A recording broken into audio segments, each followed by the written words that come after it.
Friends, आज हम reasoning का मोस्ट इंपॉर्टेंट क्वेश्चन लेके आए। ये क्वेश्चन सारे एग्जाम में पूछे जा चुके हैं। तो चलिए इन क्वेश्चनों को कैसे सॉल्व करते हैं जानते हैं आसान सा तरीका। तो वीडियो को अंत तक जरूर देखिएगा ताकि आपको सारे क्वेश्चन अच्छे से समझ में आ जाए। तो ये क्वेश्चन सारे मोस्ट इंपॉर्टेंट क्वेश्चन है और एग्जाम में पूछे गए हैं। तो चलिए फर्स्ट क्वेश्चन देखते हैं। फर्स्ट क्वेश्चन क्या है, मोस्ट इंपॉर्टेंट क्वेश्चन है। पहले क्वेश्चन को ध्यान से देखेंगे, क्वेश्चन क्या है, क्वेश्चन को ध्यान से पढ़ेंगे। क्या है, अंग्रेजी वर्णमाला में आपके दाईं ओर से 7वें अक्षर के बाईं ओर 10वां अक्षर कौन सा होगा। ध्यान से देखिए क्वेश्चन को, ध्यान से पढ़िएगा। अंग्रेजी वर्णमाला के में आपके दाईं ओर से 7वें अक्षर के बाईं ओर 10वां अक्षर कौन सा होगा। अंग्रेजी वर्णमाला में आपका दाईं ओर से आपका 7वां अक्षर कौन सा होगा। आपके दाईं ओर से 7वां अक्षर कौन सा होगा। तो अंग्रेजी वर्णमाला में दाईं ओर से कौन सा पहला अक्षर कौन सा आएगा। पहला अक्षर ए आएगा, उसमें 7वां अक्षर कौन सा आएगा। 7वां अक्षर आएगा जी। देखिए ABCDEF जी आएगा 7वां अक्षर। अब बोल रहा है 7वें अक्षर के बाईं ओर से 10वां अक्षर कौन है। अब जी से आगे 10वां अक्षर कौन सा होगा, ये बोल रहा है। बाईं ओर से 10वां अक्षर कौन सा होगा, जी से 10वां अक्षर कौन सा होगा। ABCDEFGHIJKLMNOPQ। देखिए 10वां अक्षर कौन सा आ रहा है, हमें मिल रहा है जी के बाद क्यू मिल रहा है। अंग्रेजी वर्णमाला के दाईं ओर से आपके दाईं ओर से 7वां अक्षर क्या मिला, जी। अब क्या बोल रहा है, जी 7वें अक्षर के बाईं ओर से 10वां अक्षर कौन सा होगा। 10वां अक्षर होगा हमारा क्यू। तो हमें क्या मिल रहा है, देखिए क्वेश्चन को समझने की कोशिश करना है। देखिए दाईं ओर से आपके दाईं ओर से, अंग्रेजी वर्णमाला में आपके दाईं ओर से 7वां अक्षर कौन सा होगा। ए से 7वां अक्षर हमारा दाईं ओर, तो ये होगा ना, ए से जी होगा 7वां अक्षर। अब जी से बोल रहा है, देखिए यहाँ पास क्या बोल रहा है, अक्षर के बाईं ओर से 10वां अक्षर कौन सा होगा। जी से बोल रहा है, जी से 10वां अक्षर आगे के कौन सा होगा 10वां अक्षर। तो जी में अगला 10वां अक्षर हमें मिल रहा है, क्या कौन सा मिल रहा है, क्यू मिल रहा है हमें 10वां अक्षर। 10वां अक्षर कौन सा मिल रहा है, क्यू मिल रहा है। इस पर आप ऐसे क्वेश्चन को सॉल्व कर सकते हैं। आई होप ये क्वेश्चन आपको अच्छे से समझ में आ गया। एकदम सिंपल तरीके से मैं सॉल्व करने की कोशिश कर रहा हूँ। वैसे तो आप एक्स वाई भी मान के सॉल्व कर सकते हैं। क्या करेंगे, सिंपल आप क्या करेंगे, इसको एक्स मान लेंगे और इसको वाई मान लेंगे। एक्स प्लस वाई करके आप 17वां अक्षर निकाल देंगे डायरेक्ट क्यू। तो ऑप्शन नंबर बी हमारा क्यू मिल रहा है हमें। ऑप्शन नंबर बी हमारा राइट आंसर हो जाएगा। पर इस तरह आप क्वेश्चन करेंगे तो आप हर क्वेश्चन को सॉल्व कर सकते हैं। तो देखिए हम अगला क्वेश्चन देखें। अगला क्वेश्चन क्या है, अगला क्वेश्चन देखेंगे। देखिए वेन डायग्राम से क्वेश्चन है, मोस्ट इंपॉर्टेंट क्वेश्चन है। देखिए क्या है, दिए गए प्रश्न में का सही वेन आरेख बताइए। सही वेन आरेख बनाना किसका, चिड़िया, जानवर और लड़की का। इसका वेन डायग्राम कैसे बनेगा, देखिए थोड़ा सा दिमाग लगाने की कोशिश करें। चिड़िया क्या है और जानवर क्या है और लड़कियाँ क्या है। देखिए चिड़िया क्या है, चिड़िया एक पक्षी है, उड़ने वाला पक्षी है। और ये जानवर क्या है, जानवर किसे कह सकते हैं हम, जानवर जैसे शेर, चीता, हाथी और मवेशी जो होते हैं उनको जानवर रहते हैं जो ज़मीन पर रेंगते हैं। और लड़कियाँ क्या हैं, लड़कियाँ तो इंसान हैं, लड़कियाँ इंसान है। आपकी इमेज कैसी बन रही है, इनका वेन डायग्राम कैसे बनेगा। देखिए चिड़िया, जानवर और लड़कियों का आपस में संबंध कैसे है। देखिए कोई संबंध मिल रहा है आपको, समझ में आ रहा है कुछ। तो एकदम सिंपल इसका वेन डायग्राम कैसे बनेगा। चिड़िया क्या है, चिड़िया एक उड़ने वाला पक्षी है। और जानवर क्या है, जानवर जो मवेशी और शेर, चीता और भालू, ये सब जानवर के अंतर्गत आके। और लड़कियाँ क्या है, लड़कियाँ मनुष्य के अंतर्गत आती हैं। तो इसका वेन डायग्राम कैसे बनेगा, इन तीनों का कोई रिलेशन नहीं है आपस में, इसलिए ये तीनों एक दूसरे से किसी प्रकार संबंधित है। तो सबसे अलग वाला संबंध बनेगा, ये तीनों एक दूसरे से डिफरेंस है। तो ऐसा वेन डायग्राम इसका बनेगा। ऐसा वेन डायग्राम किस ऑप्शन में हम देखेंगे, ऑप्शन नंबर देखेंगे, ऑप्शन नंबर बी में है। तो ऑप्शन नंबर बी हमारा राइट आंसर हो जाएगा। आई होप ये क्वेश्चन भी आपको अच्छे समझ में आया होगा और आपके एग्जाम में ऐसे क्वेश्चन आएंगे तो एकदम आसानी से आप सॉल्व कर देंगे। तो ऑप्शन नंबर सी हमारा राइट आंसर हो जाएगा। तो चलिए अगला क्वेश्चन देखते हैं। नेक्स्ट क्वेश्चन क्या है, नेक्स्ट क्वेश्चन देखेंगे। देखिए दिए गए प्रश्न में प्रश्न चिन्ह के स्थान पर कौन सी संख्या आएगी। देखिए सीरीज दी हुई है 0, 7, 26, 63 और यहाँ पास क्वेश्चन मार्क बताया है। ऑप्शन दिया है 176, 114, 138 और 124। इसमें बताना है हमको कौन सा ऑप्शन राइट आंसर होगा, यहाँ पास की वैल्यू क्या होगी। तो पहले हम सीरीज को देखने की कोशिश करेंगे। देखिए 0 है, 0 के बाद क्या आया 7, 7 के बाद क्या आया 26, 26 के बाद देखेंगे 63, 63 के बाद क्वेश्चन मार्क बताया। तो सीरीज को अगर हम ऑब्जर्व करेंगे तो 0 के बाद कितना प्लस हुआ है 7, अगर प्लस देखेंगे प्लस, इसके बाद 26 हुआ, सीधे प्लस 19 हुआ। इसके बाद देखिए कोई सीरीज नहीं बन रही, मतलब मल्टीप्लाई में भी नहीं आ रहा, बहुत ज़्यादा हो रहा।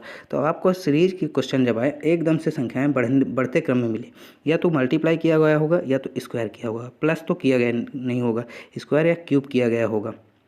तो देखिए यहाँ पास संख्याएं बहुत ज़्यादा स्पीड से बढ़ रही हैं। 7 के बाद सीधे 26, 26 के बाद सीधे 63, डबल किया गया, सीधे डबल से भी ट्रिपल। 7 के बाद 7 3 के 21, 3 गुना। और 26 के बाद 20 दूनी 60, 20 3 60, 20 दूनी 40, 20 3 60, 3 गुना किया गया। तो इसका वेन डायग्राम कैसे बनेगा, देखिए सॉरी वेन डायग्राम बता रहा हूँ इसका क्वेश्चन कैसे सॉल्व होगा। देखिए श्रेणी कैसे इसके सॉल्व होगी। देखिए यहाँ पास 0 है, 7 है, 26 है, 63 है। तो क्या समझ में आ रहा है। देखिए अगर हम जीरो का स्क्वायर करें, जीरो का स्क्वायर करेंगे कितना आएगा, 0 आएगा। यहाँ पास देखेंगे हम इसके बाद क्या करेंगे, 2 का स्क्वायर करेंगे कितना आएगा, 2 दूनी 4 दूनी 8, 2 का क्यूब करके देखते हैं कितना स्क्वायर करने पर 2 दूनी 4 आएगा। तो अब हम क्या करेंगे, 0 का पहले क्यूब करके देखेंगे, 0 क्यूब 0 ही होगा। फिर इसके बाद 2 का क्यूब करेंगे, क्या करेंगे 2 का क्यूब मतलब 2 का 3 बार गुणा, तो 2 दूनी 4 दूनी 8, 8 आ रहा पर हमें यहाँ पास 7 चाहिए। तो क्या होगा, अब हम 8 आ रहा, 8 में -1 कर दें तो क्या आ जाएगा, यहाँ पास 7 आ जाएगा। देखिए क्या हुआ, पहले 0 का क्यूब किए तो कितना आया 0। अब यहाँ पास क्या करेंगे, 2 का क्यूब करेंगे कितना आएगा, 2 दूनी 4 दूनी 8, 8 में हम -1 कर लेते हैं, -1 करेंगे कितना मिल जाएगा हमें 7। इसी प्रकार हम क्या करेंगे, इस बार हम क्या करेंगे, 3 का क्यूब करेंगे, 2 के बाद 3 का क्यूब करेंगे मतलब 3 का 3 बार गुणा, तो 3 3 9 3 27। हमें यहाँ पास कितना चाहिए 26, तो -1 कर लेंगे। तो फिर यहाँ पास देखिए 26 मिल गया। अब यहाँ पास क्या करेंगे, अब 4 का क्यूब करेंगे, क्या करेंगे 4 का क्यूब, 4 चौको 16 चौको 64, यहाँ पास कितना चाहिए हमको 63, -1 कर लेंगे तो कितना मिल जाएगा 63। तो सेम अगली श्रेणी में क्या होगा, 4 तक किया, 0 के बाद सीधे 2 फिर 3 फिर 4, तो फिर 4 के बाद क्या आएगा 5 का क्यूब करेंगे, 5 का क्यूब कितना होता है 125। 125 में हम जिस प्रकार इनमें सब में -1 किया है इसमें भी 1 माइनस करेंगे कितना आ जाएगा 124।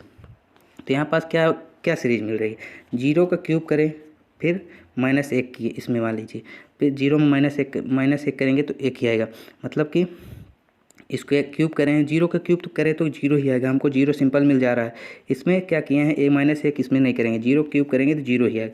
7 में 2 का क्यूब किए हैं कितना है, 2 का क्यूब किया तो कितना है 8, 8 में -1 किए, 3 का क्यूब करें 27 आया, 27 में -1 किए, 4 का क्यूब किए कितना है 64 आया, 64 में -1 किए 63 मिल गया। इसी प्रकार हम क्या करेंगे 5 का क्यूब करेंगे तो 125 है, 125 में -1 करेंगे कितना मिलेगा 124। देखेंगे 124 किस ऑप्शन में, और देखेंगे ऑप्शन नंबर डी में है, तो ऑप्शन नंबर डी हमारा राइट आंसर हो जाएगा। अब अगर सीरीज आप बहुत तेज़ी से आगे बढ़ रही है, जैसे 0 के बाद सीधे 7 आया, 7 के बाद 26 आया, 26 के बाद सीधे 63 आया, तो आप या तो गुणा करके देखिए या स्क्वायर करके या फिर क्यूब करके देखिए, आपको श्रेणी के लिए आंसर मिलता जाएगा। तो ऑप्शन नंबर डी हमारा इस श्रेणी का आंसर है, तो ऑप्शन नंबर डी हमारा क्वेश्चन मार्क की जगह वैल्यू हो जाएगी, ऑप्शन नंबर डी हमारा राइट आंसर हो जाएगा।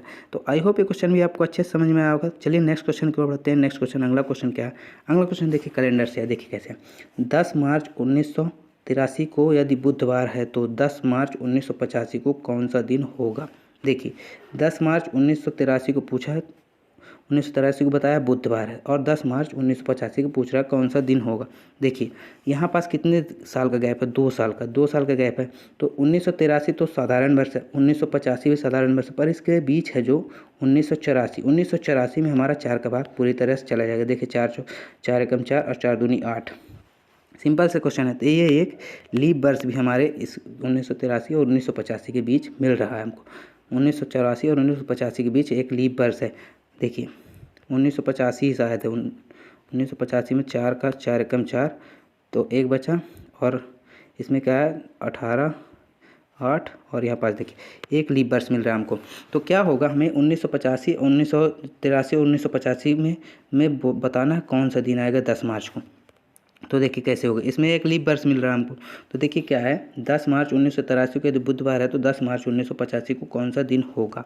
तो क्या करेंगे, या तो हम इसके बीच के हम देखेंगे एक साल में कितने दिन होते हैं 365 दिन, पर एक साल में हमको 366 दिन मिलेंगे, क्योंकि उसमें 26 वो फरवरी कितने दिन की होगी 29 दिन की होगी। तो 366 और 365 को हम जोड़ लेंगे कितना आएगा, 365 6 5 11 और 6 6 12 1 13 और 6 6 3 3 6 1 7, 731 दिन मिल रहे हैं टोटल। तो हम क्या करेंगे 731 में हम क्या करेंगे 7 से भाग कर लेंगे, तो कितना आएगा 7 दाम 70, 10 में जाएगा 70 में, फिर यहाँ पास 3 आएगा 31, और 7 3 21 7 चौक 28, यहाँ पास 28, कितना बचेगा यहाँ पास 28 पे 3 दिन बचेगा। देखिए 3 दिन को शेष 3 दिन जो मिला हमको इस बुधवार में हम प्लस कर देंगे, शेष कितना मिला 3 दिन हमको, 3 दिन मिला यहाँ पास। तो बुधवार में हम 3 दिन जोड़ेंगे, बुधवार में हम 3 दिन जोड़ेंगे तो एक दिन जोड़ेंगे क्या आएगा गुरुवार, गुरुवार में फिर एक दिन जोड़ेंगे तो क्या आएगा शुक्रवार, शुक्रवार में फिर एक दिन जोड़ेंगे, क्या आएगा, शनिवार। तो देखिए हमें बुधवार को में 3 दिन जोड़ने पे शनिवार मिल रहा है। तो हमें 10 मार्च 1985 को कौन सा दिन मिला, शनिवार। शनिवार किस ऑप्शन में, ऑप्शन नंबर डी। तो ऑप्शन नंबर डी हमारा राइट आंसर हो जाएगा। एक तो ये कर सकते हैं, एक ये कर सकते हैं आपकी, इसमें क्या है, एक लीप वर्ष है और इसमें कितने साल है, 2 साल है। तो क्या कर सकते हैं हम, 1 गुणे 1 करके प्लस 1 गुणे 2 कर दें और क्या कर दें, 1 प्लस 2 कितना आएगा, 3। इस 3 दिन को सिंपल हम बुधवार में जोड़ दें तो 3 दिन हमारा सिंपल हो जाएगा। 3 दिन बुधवार में जोड़ेंगे तो कितना आएगा, शनिवार। शनिवार ऑप्शन नंबर डी हमारा राइट आंसर हो जाएगा। पर ऐसे क्वेश्चन जो हम किए हैं, इसमें एक लीप वर्ष है तो 366 और 365 जोड़ दिए, 365 तो हमारे 731 मिल गया। 731 में सिंपल 7 का भाग कर लिए तो हमें शेष कितने दिन मिला, 3 दिन। 3 दिन हम शेष मिला जो, तो हम बुधवार में जोड़ दिए तो हमें आंसर मिल गया। एक तो ये तरीका है, आप जो आपको अच्छा लगे वो कर सकते हैं। तो आई होप ये क्वेश्चन भी आपको अच्छे समझ में आया। चलिए नेक्स्ट क्वेश्चन देखते हैं। अगला क्वेश्चन क्या है, अगला क्वेश्चन देखेंगे। अगला क्वेश्चन देखिए, इस प्रकार क्वेश्चन आपके एग्जाम में आ जाए तो कैसे सॉल्व करेंगे। देखिए क्या, प्रश्न चिन्ह के स्थान पर अंक तथा अक्षर दीजिए, कौन सा अक्षर आएगा। देखिए ए है, ए के बाद 24 है, फिर ई है, फिर 20 है, फिर क्वेश्चन मार्क, फिर 16 है, 26 है, सी है, 22 है और जी है और फिर क्वेश्चन मार्क, फिर के है। इस प्रकार क्वेश्चन आए तो कैसे सॉल्व करेंगे। देखिए क्वेश्चन को ध्यान से देखिएगा, यहाँ पास देखिएगा आप क्या है, कैसे इस क्वेश्चन को सॉल्व करेंगे। देखिए ए है, ए के बाद नीचे इसके देखेंगे 26 है। अगर हम इसको बटे में देख लें, ए अपान 26 और बी 24 अपान सी, किसी प्रकार का इसका पैटर्न हमें समझ में नहीं आ रहा तो हम कैसे देखेंगे। ए के बाद देखेंगे हमारे पास सी है, ए में सी, ए के बाद सी, बी आता है, बी के बाद सी आता है, तो कितना यहाँ पास संख्या जाता है, 2 प्लस हुआ। इसके बाद सी के बाद फिर क्या है, फिर ई आया, सी फिर डी फिर ई आता है, फिर कितना प्लस हुआ, 2 प्लस हुआ। फिर देखेंगे हम यहाँ पास ई देखेंगे। अब ऐसे क्वेश्चन को देखें, ऊपर नीचे देखेंगे, प्लस कितना हुआ, फिर प्लस कितना हुआ, 2। फिर इसके बाद क्या यहाँ पास प्लस होगा, 2 प्लस करेंगे, जी में प्लस 2 करेंगे, कितना आएगा, A B C D E F G H I, यहाँ पास क्या आएगा, आई आएगा। यहाँ पास की वैल्यू हमें मिल गई आई। तो आप देखेंगे आई तो हमें मिल गई, तो हम सिंपल भी क्वेश्चन को हम आई जिसमें होगा ऊपर उसको टिक कर सकते हैं ऑप्शन में। और फिर इसके बाद देखें, आई के बाद क्या आया, आई, जे के बाद फिर क्या आएगा, के। देखिए यहाँ पास कैसे मिल रहा है, +2 हुआ, इसमें भी +2 इसमें हुआ। तो अब देखिए +2 हो रहा है हर बार, +2 करने पे ये वाली वैल्यू मिल रही है, फिर +2 करने पे ये वाली वैल्यू मिल रही है, फिर +2 करने पे ये वाली मिल रही है। तो इसी प्रकार हम इस पर +2 करेंगे तो जो वैल्यू मिलेगी हमें यहाँ पास का आंसर मिल जाएगा। इसी प्रकार फिर +2 करेंगे उसमें तो हमें यहाँ पास की वैल्यू के मिल जा रही है, तो हमारा आंसर भी सेटिस्फाइड हो रहा है। इसी प्रकार हम देखेंगे, अब यहाँ पास देखेंगे क्या मिलेगा, ये वाली संख्या हमें क्या मिलेगी, यहाँ पास की वैल्यू तो हमें आई मिल गई। तो देखेंगे यहाँ पास 26 के बाद कितना है, -2 हो रहा है, 24 के बाद फिर क्या हो रहा है, 22, -2 फिर हो गया, फिर 20 मिला, -2 फिर हो गया। तो फिर यहाँ पास कितना होगा, -2 करेंगे कितना आएगा, 18। तो यहाँ पास की वैल्यू क्या हो जाएगी, 18, आई अपान 18। 18 के बाद -2 करेंगे कितना आएगा, 16। तो देखिए सिंपल हमें आई तो मिल चुका था, तो हम ऑप्शन नंबर ए वैसे ही टिक कर सकते हैं। तो ऑप्शन नंबर ए हमारा राइट आंसर हो जाता, पर हम यहाँ पास पूरा क्वेश्चन सॉल्व किए हैं। समझ में आएगा तो हमारा answer number A right answer हो जाएगा। तो आज की वीडियो में बस इतना ही। वीडियो पसंद है तो वीडियो को लाइक कर दीजिए और चैनल को सब्सक्राइब कर दीजिए ताकि हमारा भी सपोर्ट